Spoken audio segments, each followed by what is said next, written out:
The first and most important question is what happens next? If Parliament is recalled tomorrow, for instance, will the NDC now resume their original seats on the left-hand side of the Speaker?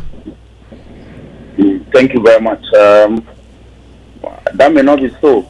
We may have to go through some processes for that to be done. It's part of the procedure. What processes would that be? Yes, when a court enters judgment or gives an order or a ruling, you have to go through processes to execute that.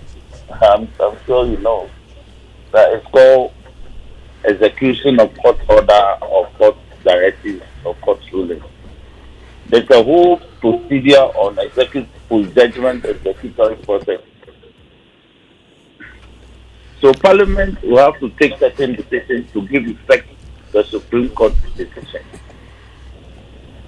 Right. So is it your submission that if Parliament doesn't carry out certain procedures, the Supreme Court ruling does not yet apply to you? That is not what I'm saying. I'm saying that the Supreme Court has made a declaration. It has to be given effect to. Parliament is not a one-man entity. It's a whole organization. It's an organ of state. So it must go through a certain processes, certain procedural processes to give effect to the Supreme Court decision. So it's not an automatic thing. Processes will have to be gone through. Procedures will have to be followed.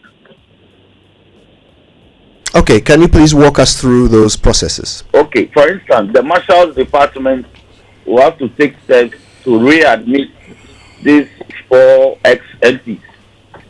And that is the Marshal's Department. They take charge of security. It's the Marshals that will admit you to Parliament as a member of Parliament or a member of the parliamentary service. So they are in charge of security of the premises of Parliament. And under the Marshal's Department of Parliament is the parliamentary police unit, and the commander. He too must go through some processes. Then we have the clerk, who is the clerk to Parliament and also head of the parliamentary service, must also take steps to give effect to the Supreme Court decision.